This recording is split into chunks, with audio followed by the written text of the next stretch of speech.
Halo, ini dengan Bu Ce. Saya sekarang bersama dengan Bapak Dubes kita di Korea Selatan, Bapak Umar Hadi. Selamat sore, Pak Umar. Selamat malam waktu LA ya, Pak Uca. Ya, jam 10 malam nih, jam 10 malam. Ya, ceritanya kita lagi ngopi nih, kita lagi ngopi, saya minum teh, kita lagi kita Saya udah baru lapar. selesai makan siang. Nah, tadi makan bubur Manado sama sambal ikan roa. Ah, Pedas. makan bubur Manado dengan sambal ikan roa. Wow. Ya. Saya baru makan kemarin 2 hari lalu di Las Vegas dengan di rumah saudara saya. Oh. Ya, ya. Tapi saya ingat Pak Buca itu kalau masak enak itu. Yang saya paling suka kalau bikin kacang apa itu di kacang rebus dengan gula merah ya. Nah, dengan bumbu-bumbu, sebenarnya bukan gula merah, pakai kecap asin dengan kaldu ayam, Oh. dengan bumbu-bumbu, dengan bumbu-bumbu yang lain-lain, dengan setaruh cengkeh gitu jadi wangi. Enak betul tuh. Kacangnya kacang dari Georgia ya, gede-gede. Ya, kacang dengan kulitnya. Pak Umar juga, Pak Umar juga ini.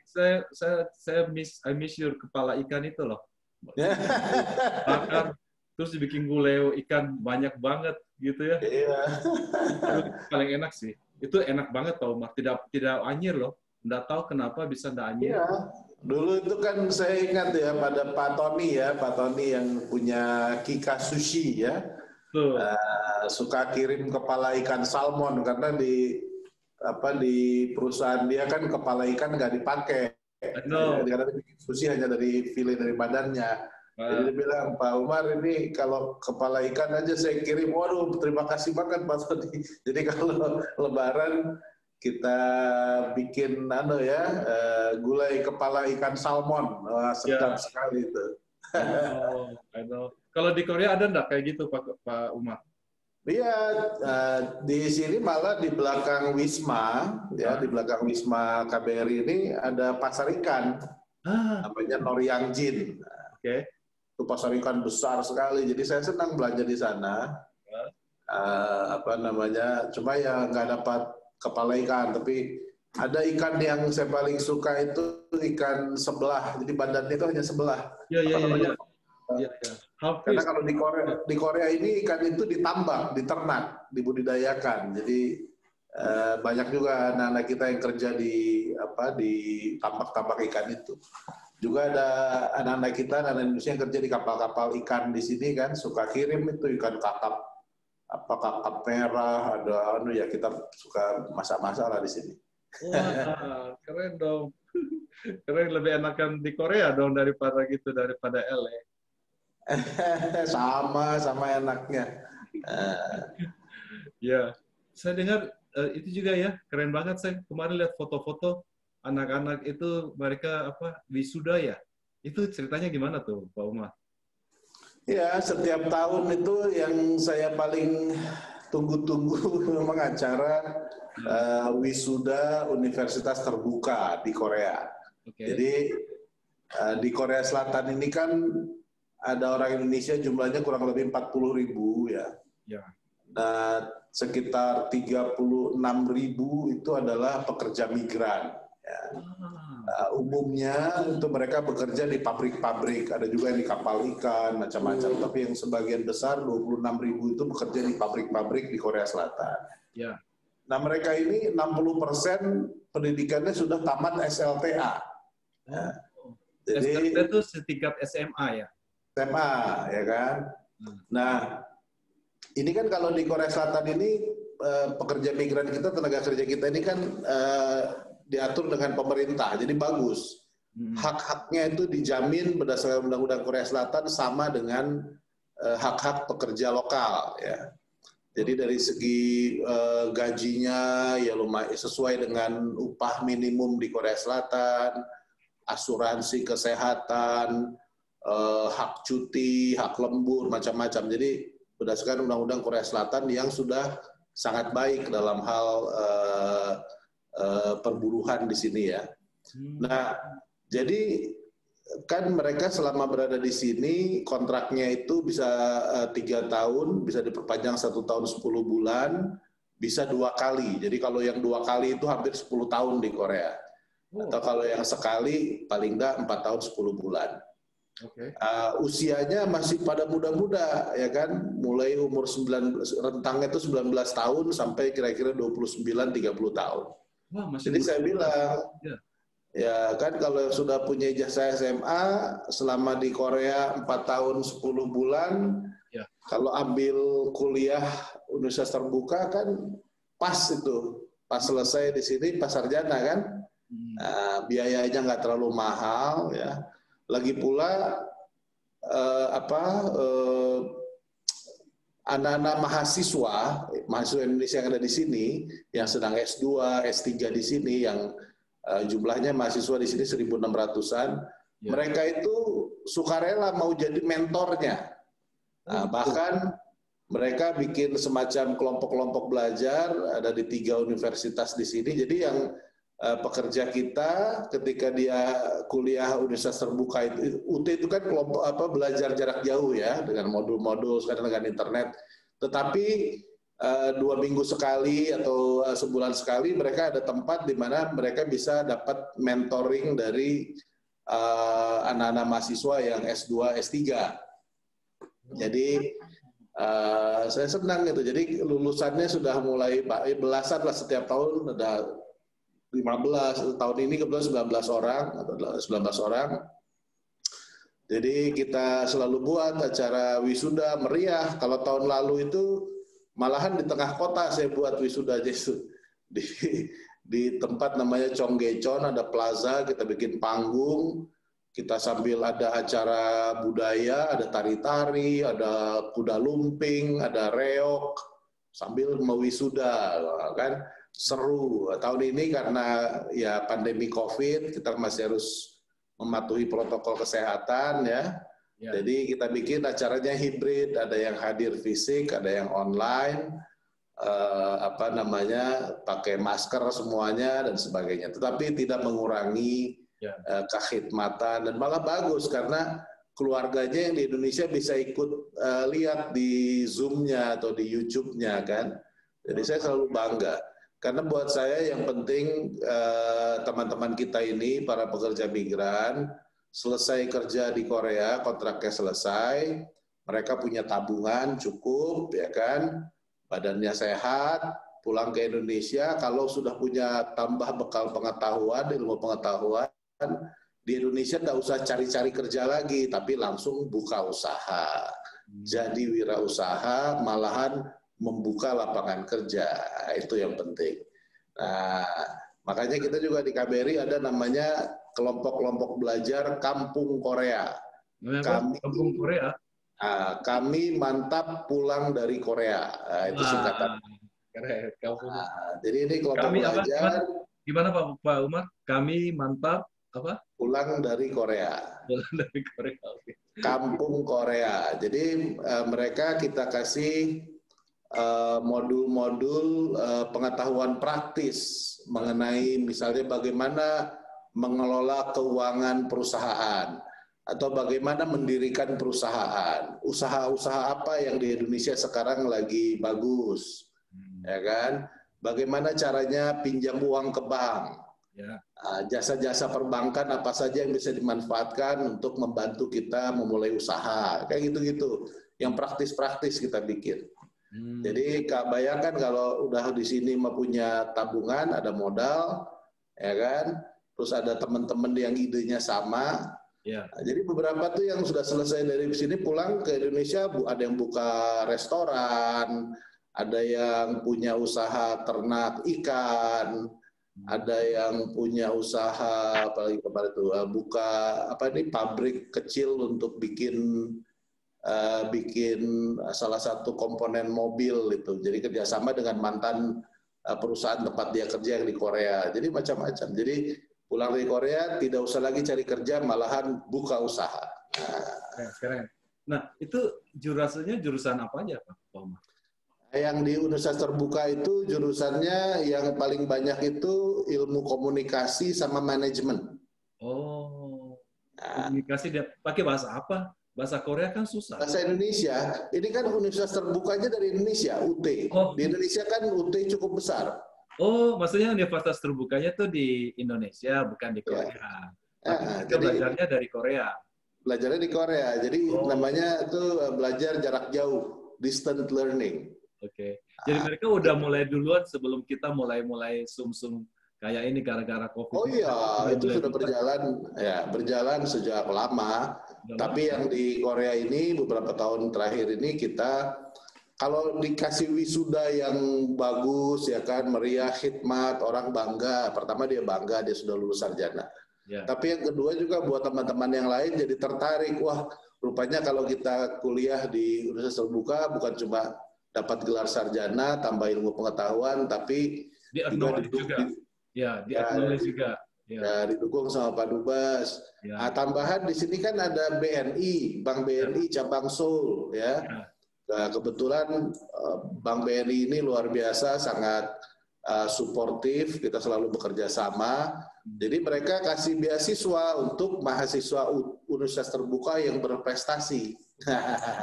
Jadi yang punya prestasi dapat beasiswa, lumayan, ya kan? Jadi bisa gratis kuliahnya. Saya juga loh, saya kan warga negara Amerika kan, Pak Umar udah tahu. Tapi saya udah bisa buka bank account di Indonesia. Saya dibantu Bank BNI dengan Bank Ya, BNI. dengan kartu diaspora ya, syukur Ya, alhamdulillah ya betul. Itu inisiatifnya Bu Menlu Retno Marsudi ya. Ya, bagaimana dengan di situ di sana? Ada enggak? Sama. Kalau di Korea ini banyak orang Indonesia yang menikah dengan warga Korea. Ya. Jumlahnya sekitar berapa kemarin tuh? 600-an orang ya. 160-an orang, 160-an. Ini apa? Wanitanya Indonesia, lakinya Korea? Campur, ada yang perempuannya Indonesia, ada yang lakinya Indonesia. Kan kalau secara sosial budaya hubungan Indonesia dengan Korea ini dekat sekali, Pak Buce. Oh, iya. Sebab di Indonesia misalnya sekarang ini orang warga negara asing yang berada di Indonesia paling besar komunitas Korea, 100.000 lebih jumlahnya. Oh gitu. Dan orang Korea ini kan dari tahun 60-an, 70-an dia pindah ke Indonesia, buka usaha, biasanya pabrik garment atau tekstil ya, mom and pop factory gitu kan. Ya. Nah, itu mereka udah ada yang tinggal di Indonesia 30 tahun, 40 tahun, bahkan anak-anaknya lahir di Indonesia. Oh, jadi waktu mereka di Indonesianya udah kawinnya orang Indonesia waktu ke Indonesianya gitu, Pak Umar. Iya. Nah, jadi contohnya ada satu itu yang punya restoran di Seoul, ada restoran Indonesia namanya Bali Bistro. Iya. Nah, yang punyanya tuh nama Koreanya Lee Gidong. Ya, Pak Lee. Umurnya kira-kira 30 tahun lah ya. Masih muda. Dia nama Indonesianya Jaka karena lahirnya di Bandung. Oh, Dan lahirnya di Bandung? Bandung. Bahasa Sundanya jauh lebih bagus dari bahasa Sunda saya. Oh, ya. Okay. Jadi dia waktu kuliah kuliah di Korea. Jadi lahir di Bandung, besar di Bandung. Waktu kuliah dia pindah ke Korea, dia kuliah di Korea, lulus. Sekarang dia buka restoran di kota Seoul. Oh. Di Seoul. Restoran Indonesia. Mie namanya gorengnya enak. Bali Bistro. Bali Bistro. Itu kalau bikin mie goreng paling enak dia si Jaka ini. Ya, nah, ayah ibunya masih di Indonesia, punya usaha alat-alat bahan-bahan bangunan di Bandung. Bukan di kota Bandung lah, di Padalarang atau di mana begitu. Ibunya sudah warga negara Indonesia, orang Korea, bapaknya masih warga negara Korea. Nah, si Jaka ini misalnya sekarang dia pacarnya ya orang Indonesia, orang Bandung, tapi belum menikah. Nah, jadi ini hubungan sosial budaya yang buat saya adalah aset dalam diplomasi ya, aset yang karena itu kita bentuk satu organisasi di Korea ini namanya jadi saya lupa namanya, yang mengumpulkan orang-orang Korea yang lahir di Indonesia atau pernah tinggal lama di Indonesia. Saya namanya jadi lupa ya. Saya ngasih nama kok. Ya nanti ada lah. Nanti pasti ingat lagi. Tapi sekarang saya lupa. Singkatannya saya lupa. Ya, anyway, jadi itu hubungan sosial budaya ini jadi aset. Kita dulu kan seperti waktu di LA ya, ingat nggak? Ya. Kan kita semua perayaan keagamaan kita rayakan karena masyarakat Indonesia yang di Los Angeles dan sekitarnya itu sangat beragam, ya kan? Ya. Bahkan yang perayaan Imlek oleh apa itu namanya? Waisak bukan? Waisak. Yang Imlek tahun baru Imlek itu yang dibikin oleh Dr. Irawan Indonesia Media. Dr. Irawan. Ya kan. Itu saya selalu hadir, saya selalu nyumbang nyanyian. Waisak, Kuningan semuanya. Jadi memang itu karena buat saya tuh kekuatan sosial budaya itu sangat penting. Ya, apalagi ada Pak Buce yang begitu aktif di sana di LA ya, kita sangat terbantu lah begitu. Nah, Pak Umar, ini sekarang kemarin viral nih fotonya Pak Jokowi lagi beli batik dengan Presiden Korea Selatan. Ceritanya gimana tuh Pak Umar? Ceritain dong. Itu foto lama, itu foto dari bulan November tahun 2017. Nah, jadi itu saya kan pindah dari LA ke Korea ini kan bulan Mei ya 2017. Ya. Pada waktu itu bulan Mei itu baru ada pemilu di Korea nih.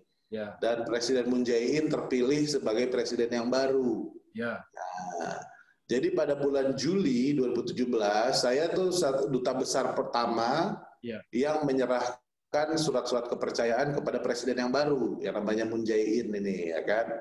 Nah, waktu menyerahkan surat-surat kepercayaan dari Presiden Jokowi itu saya bilang sama beliau, saya tuh melihat ada kesamaan antara Bapak Presiden Moon dengan Presiden saya, Presiden Joko Widodo. Yaitu begitu dekat dengan rakyat, saya bilang, ya kan. Jadi kalau saya sebagai duta besar justru akan sangat senang sekali kalau Presiden Moon bisa segera ketemu sama Presiden Joko Widodo, saya bilang gitu kan. Beliau juga nitipkan salam gitu. Ya. Nggak lama terus diputuskan bahwa kunjungan kenegaraan pertama yang akan beliau lakukan itu adalah ke Indonesia. Nah, itu terjadi pada bulan November tahun 2017. Saya waktu itu agak deg-degan juga karena ingat nggak waktu itu kan sehari sebelumnya Pak Jokowi itu baru mantu di Solo itu. Oh iya betul. Bulan November itu Mbak siapa ya kan? Putrinya, putri tunggalnya kan menikah. Putranya menikah di Solo, tapi besoknya harus menerima Presiden Moon, Presiden Korea Selatan di istana di Bogor. Ya, tapi rupanya beliau juga sangat senang dengan Korea Selatan, Pak Jokowi ini. Jadi diterima waktu itu di istana Bogor. Nah, di luar acara, ya kan Pak Buce tahu lah kalau mau ada kunjungan presiden kan kita mempersiapkan acaranya detail, ya kan, substansinya juga apa yang dibicarakan semua kita sudah siapkan. Ya. Tapi setelah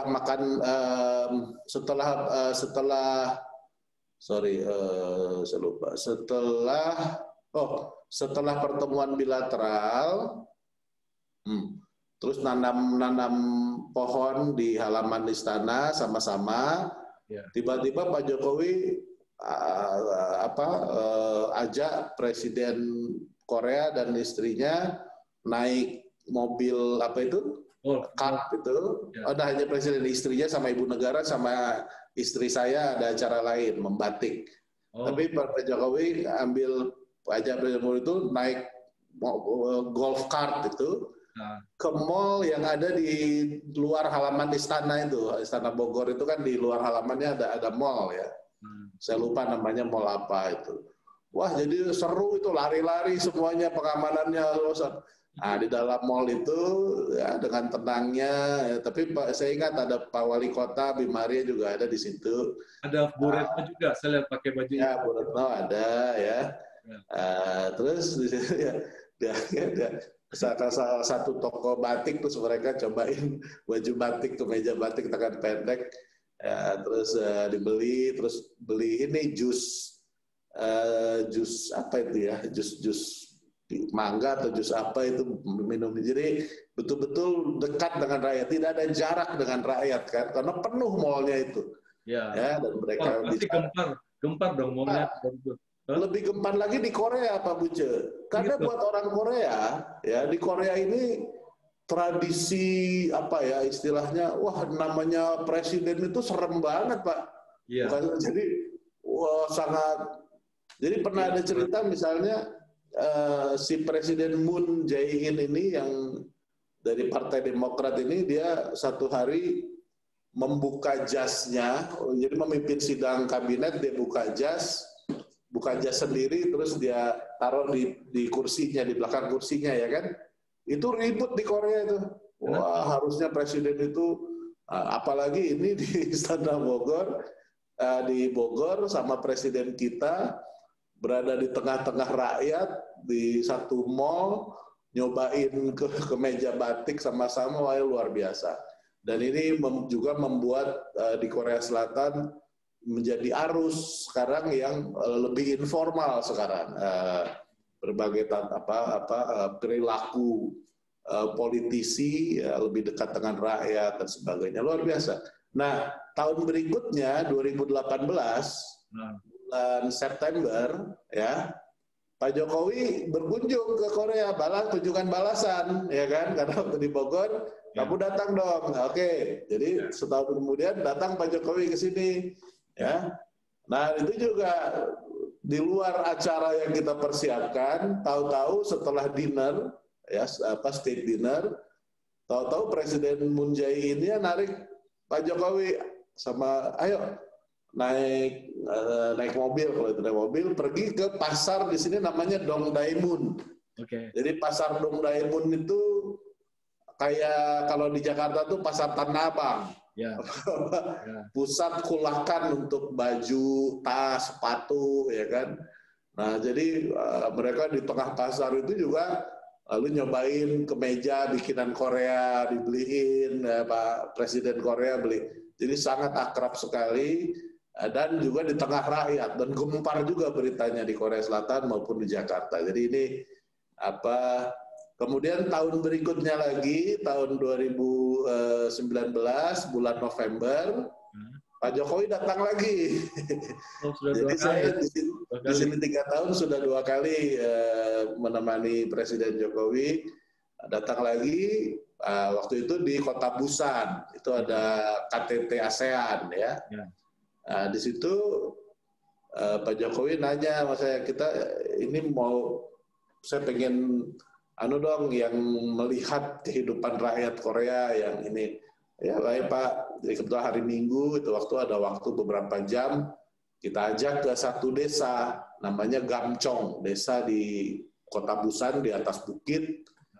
Desa ini tadinya tempat pengungsi. Dulu kan waktu perang Korea tahun 50-53 kan pada satu titik yang selatan kalah kan, dia harus mundur mengungsi sampai ke Kota Busan. Jadi ada satu kawasan tempat pusat pengungsi. Tapi sekarang desa itu dibuat sedemikian rupa menjadi desa wisata karena warna-warninya bagus, mereka bikin ini, jadi cantik sekali. Tapi semuanya adalah inisiatif dari masyarakat desa itu, tapi tentunya pemerintah setempat memberikan berbagai support ya, dukungan. Jadi sederhana, tempat wisata yang sangat sederhana tapi sangat. Jadi saya ajak situ, wah senang Pak Jokowi lihat kita ngopi di satu tempat yang bisa melihat Teluk Busan cantik sekali ya. Senang kan? Besoknya kan ketemu sama Presiden Moon-nya, Presiden Korea di satu meeting, langsung Presiden Moon, Pak Jokowi terima kasih ya sudah datang ke desa Gamchon itu, karena buat kita orang Korea luar biasa, mungkin kepala negara sahabat pertama yang datang ke satu desa menikmati kopi di situ. Membantu mempromosikan juga ya, membantu mempromosikan juga.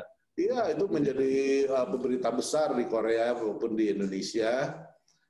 Jadi disitulah dalam pertemuan itu mereka akhirnya saling ini. Jadi kalau kata Presiden Moon, Bapak Jokowi ini seperti sahabat saya. Pak Jokowi bilang, oh Bapak Presiden Moon ini seperti kakak saya. Jadi ya sebagai duta besar tentunya saya merasa senang ya dalam waktu yang cukup singkat karena kedua kepala negara bisa membangun hubungan personal yang begitu dekat ya syukur alhamdulillah ya. Dan itu bukan sekedar hubungan basa-basi karena dampaknya bagi berbagai hubungan kerjasama antara Indonesia dan Korea Selatan dalam 3 tahun belakangan ini luar biasa.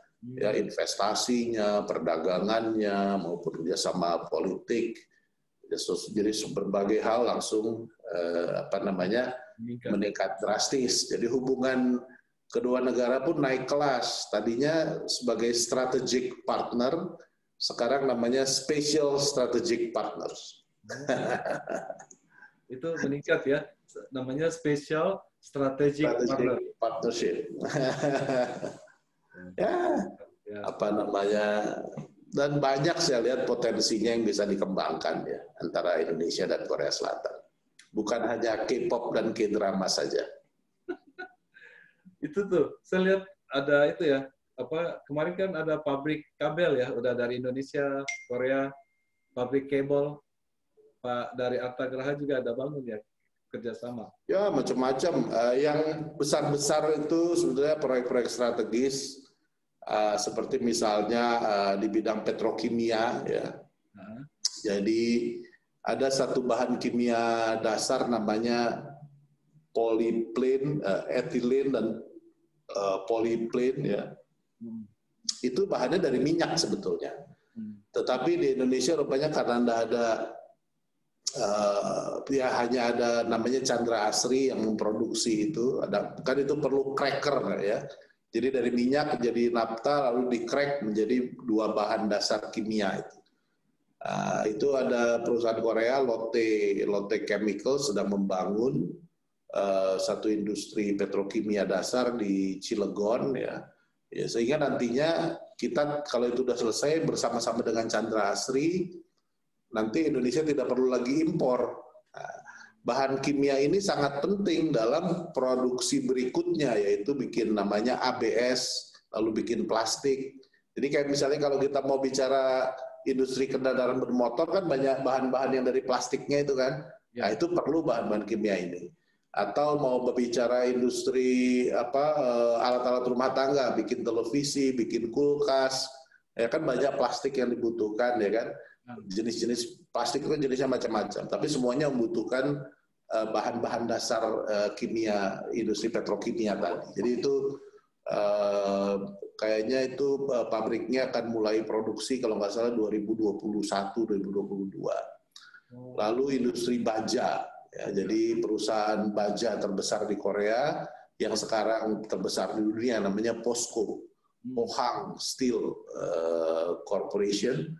POSCO itu kerjasama dengan Krakatau Steel juga di Cilegon, membangun klaster industri baja yang pada tahun 2023-2024 nanti outputnya itu sampai 10 juta ton hasilnya. Kalau sekarang Indonesia itu baru produksi sekitar 1,5 atau 2 juta ton. Jadi dengan 5 kali lipat tuh. Ya, tapi Korea produksinya 45 juta ton setahun. Ya, jadi makanya kan kapal-kapal tanker raksasa itu yang merajai Korea Selatan ya. Jadi lalu yang sekarang sedang digarap ya itu industri masa depan sebetulnya, yaitu dan akan menjadi sesuatu yang revolusioner lah di dunia bahkan. Yaitu produksi baterai, tapi produksinya end to end, mulai dari tambangnya, mineralnya sampai kepada produksi electric vehicles-nya. Jadi di dalam, karena Indonesia ini kaya dengan mineral-mineral yang dibutuhkan untuk membuat baterai. Padahal di masa depan ya itu kan mobil pun akan listrik, ya kan, elektrik. Lalu ada yang namanya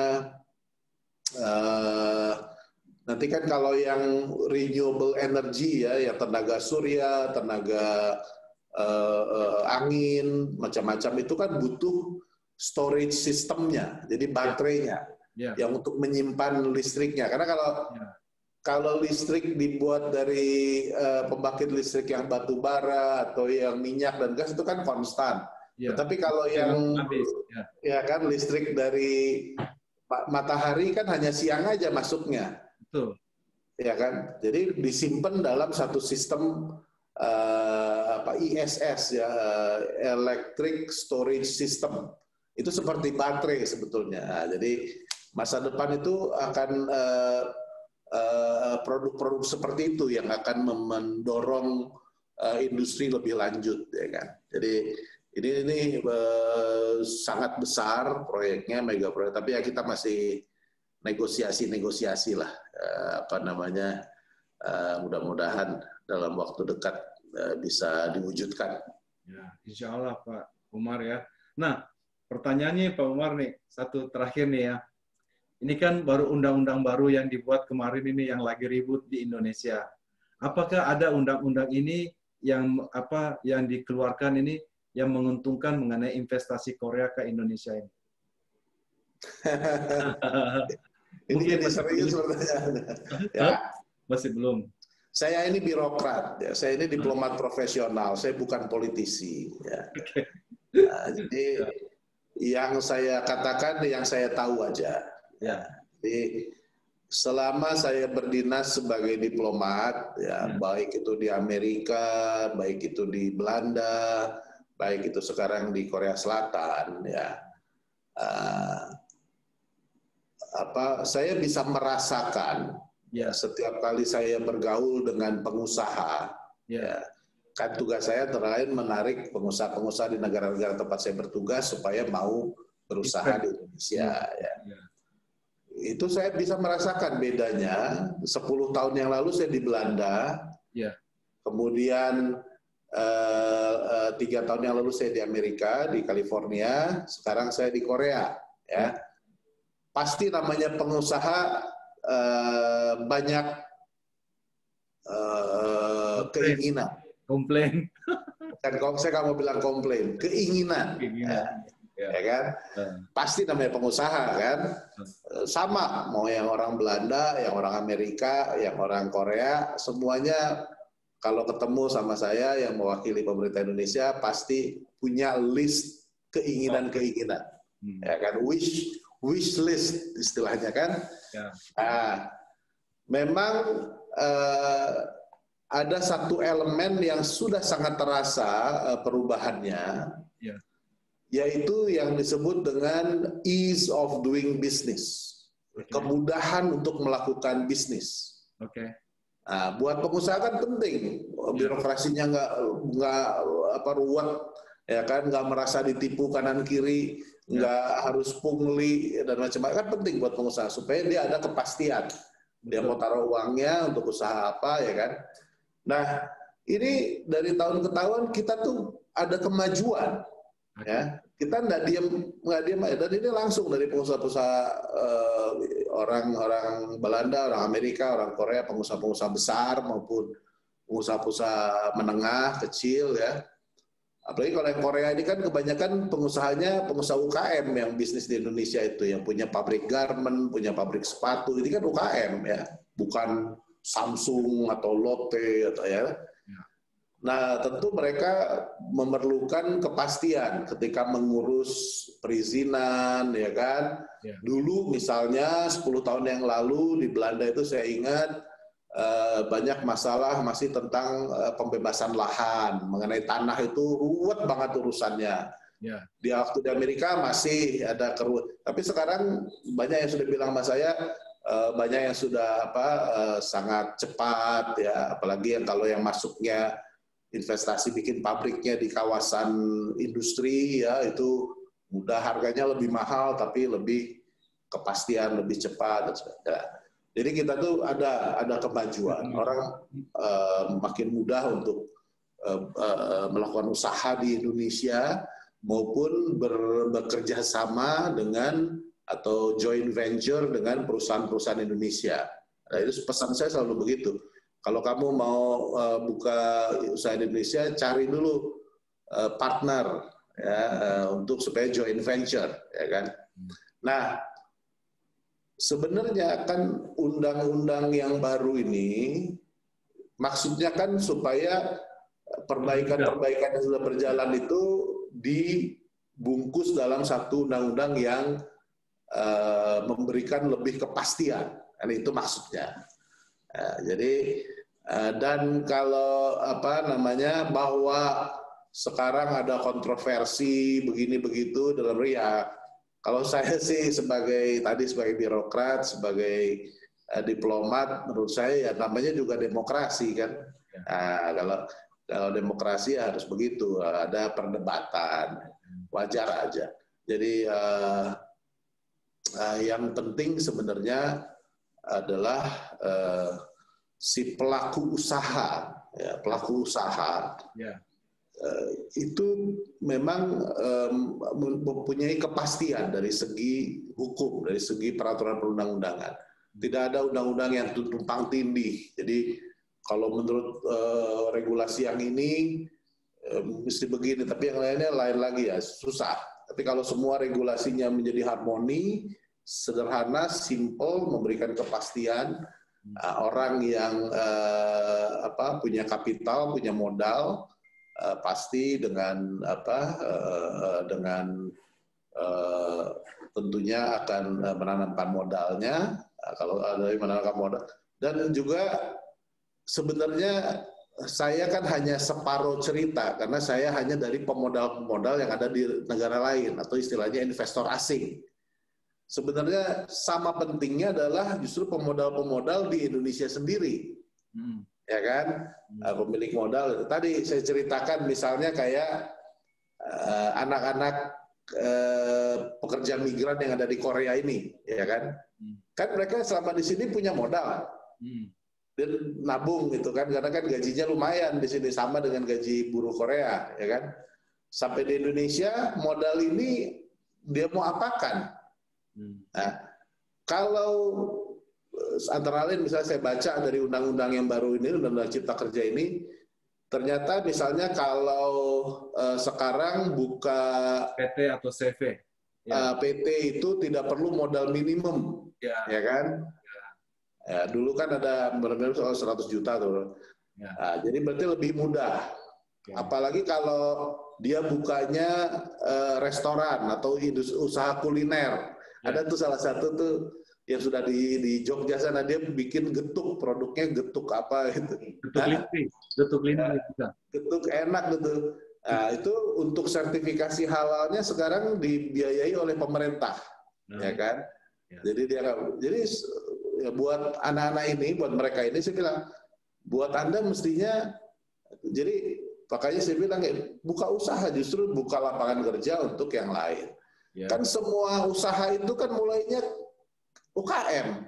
Mana ada usaha mulainya langsung konglomerat. Ya Pak Buca? Iya. Semua usaha kan mulai dari 1 customer, 2 customer, 10 customer, 100 customer, ya kan? Nah, kalau yang ingin memulai usaha seperti itu dimudahkan, kenapa enggak? Ya kan? Jadi ini ya saya bandingkan dengan di Korea Selatan ya misalnya. Di Korea Selatan ini betul-betul tulang punggung ekonomi negara itu UKM. Bukan Samsung, bukan LG, bukan Lotte, Pak. Tapi UKM-UKM, industri-industri kecil dan menengah yang tersebar di seluruh penjuru Korea, yang berantai, dia jadi ekosistem. Contohnya, contoh yang sangat konkret, yang namanya Korea Selatan ini kan produsen dari kapal-kapal tanker raksasa terbesar di dunia, ya. Ya. Ada 3 perusahaan yang paling besar, yaitu Samsung Heavy Industry, Ya. Hyundai Heavy Industry, Ya. sama Daewoo Shipbuilding, DSMI, ya, Daewoo. Ya. Tetapi rupanya ketika saya datangi ke galangan kapal dari 3 itu, mereka itu hanya jahit saja. Oh. Tetapi yang badannya kapal tanker itu dipotong-potong, yang bikinnya IKM, galangan-galangan kecil. Oh. Jadi ada satu teluk di selatan Korea itu yang gengnya Hyundai, jadi di teluk itu semua galangan-galangan kecil, perusahaan-perusahaan kecil yang membuat, ada yang buat bagian depannya, ada yang buat bagian, ada yang bikin kabel-kabelnya, ada yang bikin plastik-plastiknya, ada yang bikinan, semuanya itu nanti dibawa pakai ponton-ponton begitu ke galangannya Hyundai yang besar, baru dijadikan. Jadi semua berantai industrinya itu. Nah, ini yang kita harus sama-sama di Indonesia pikirkan bagaimana supaya ekosistem dari berbagai industri, Indonesia ini kan kaya, alamnya kaya, hutannya luar biasa, mineralnya, tambang-tambangnya apa aja ada, jumlah depositnya besar, ya. Belum lagi manusianya, diakui kok manusia Indonesia itu punya kelebihan-kelebihan. Misalnya di Korea ini, kalau saya bicara sama pengusaha-pengusaha di sini, mereka senang kalau pegawainya orang Indonesia. Kenapa? Satu, katanya orang Indonesia itu ternyata sangat biasa dengan yang namanya keberagaman. Jadi nggak kaget-kaget mengalami satu kultur yang baru, ya dengan cepat bisa beradaptasi, nggak jadi problem. Ya, kita ini pekerja keras, banyak akal, kita bisa selalu cari solusi, ya kan. Tapi itu tadi, toleransi kepada perbedaan di Indonesia itu menjadi satu modal yang luar biasa. Jadi banyak pekerja migran kita di sini ya, yang setelah kontraknya selesai, si yang punya perusahaan karena senang, jadi ditawari pekerjaan sebagai supervisor. Jadi visanya naik tingkat dari tadinya visa pekerja menjadi visa profesional. Itu banyak di sini. Jadi jadi bisa naik tingkat ya di situ ya. Naik pangkat. Nah, terus kemudian ini yang cerita sukses ya. Si perusahaan tempat dia kerja itu jadi tertarik untuk berusaha di Indonesia. Jadi akhirnya bikin pabrik di Indonesia, karena pasti kalau pabriknya di Indonesia produknya menjadi lebih murah karena lebih efisien, ya kan? Harga bahan bakunya jadi lebih murah karena banyak mineralnya di Indonesia. Gaji karyawannya lebih murah masih, ya kan? Jadi si orang tadi yang jadi supervisor, dia ditempatkan di Indonesia sebagai direktur dari pabrik baru itu. Kayak ini ini contoh-contoh yang kesuksesan ya, yang kita selalu pengen dorong. Jadi buat saya ya ini perspektif yang saya ingin sampaikan adalah bahwa ya kalau kita mau ngomongnya selalu soal masalah, ya pasti ada masalah orang yang sakit, kecelakaan kerja, tapi juga kita harus bicara dan dukung dan dorong justru yang sukses, yang berhasil. Ya.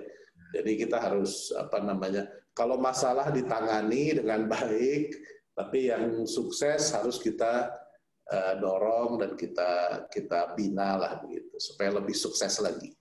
Ya, saya sedikit lebih mengenal Pak Umar selama Pak Umar ada di sini. Kita kan sering keluar, kita sering ngobrol.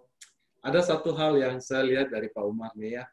Seperti Pak Umar itu tidak mau bahwa Indonesia itu digambarkan di sini sebagai negara yang selalu menerima negara miskin, negara yang berkembang. Pak Umar tuh mau supaya Indonesia tuh citranya kita enggak begitu loh. Kita harus memberi lah gitu ya. So, itu yang gambaran yang saya tahu Pak Umar lakukan, dan banyak yang dilakukan juga di LA ya, kita really appreciate. Dan terima kasih waktunya, karena ini mungkin waktu saya enggak mau terlalu panjang, nanti saya khawatir enggak bisa di-download di YouTube. Tapi terima kasih waktunya Pak Umar. Kita udah bincang-bincang. Rasa rindu udah sedikit terbalaskan. Kita tunggu Pak Umar nanti main ke LA. Kita pergi makan lagi nanti. Terima kasih Pak Umar. Terima kasih ya. Ya. Salam sehat, salam buat teman-teman semuanya di LA ya. Salam untuk Ibu dengan Aini juga ya. Ya, terima kasih. Sehat selalu. Ya.